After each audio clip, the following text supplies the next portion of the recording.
First rule क्या है, either और नाइदर नॉर। सबसे पहले इसका मीनिंग समझे। ईदर और का मीनिंग है दोनों में से एक, नाइदर नॉर का मीनिंग है दोनों में से कोई नहीं।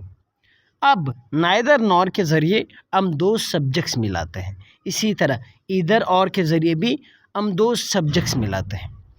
अब ये दो सब्जेक्ट्स फॉर एग्जांपल इस तरह भी हो सकता है कि दोनों सब्जेक्ट सिंगुलर हो सकते हैं, इस तरह भी हो सकता है कि एक सब्जेक्ट सिंगुलर होगा दूसरा प्लूरल होगा, या इस तरह हो सकता है कि एक सब्जेक्ट प्लूरल होगा दूसरा सिंगुलर होगा।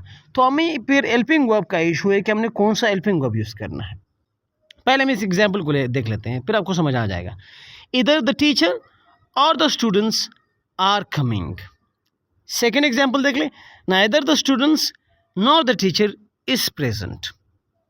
अब नाइदर इधर और नाइदर नॉर पर दोनों पर एक रूल अप्लाई होता है, वो ये है कि हम इन नाइदर नॉर में और इधर हार में हेल्पिंग वर्ब लास्ट सब्जेक्ट के मुताबिक लगाते हैं।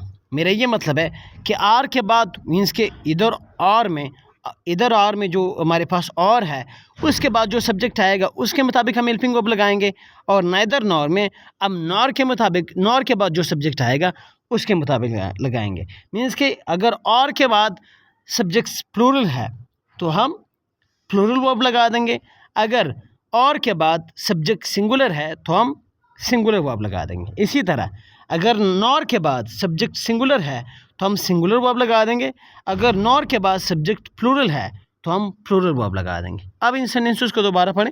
इधर द टीचर और द स्टूडेंट्स आर कमिंग। पहले इस सब्जेक्ट के साथ हमारा कोई काम नहीं है, मीन्स के इधर द टीचर इसके साथ हमारा कोई काम नहीं है। असल में जो और के बाद सब्जेक्ट है उसके साथ हमने काम रखना है।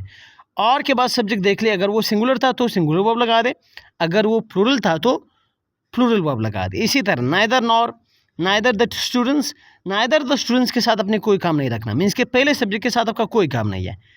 नॉर द टीचर, अभी इसके बाद ये जो सब्जेक्ट है नॉर के बाद जो सब्जेक्ट है इसको आपने देखना है, अगर ये सिंगुलर है तो आप सिंगुलर लगा दें, अगर ये प्लूरल है तो आप प्लूरल वर्ब लगा दें।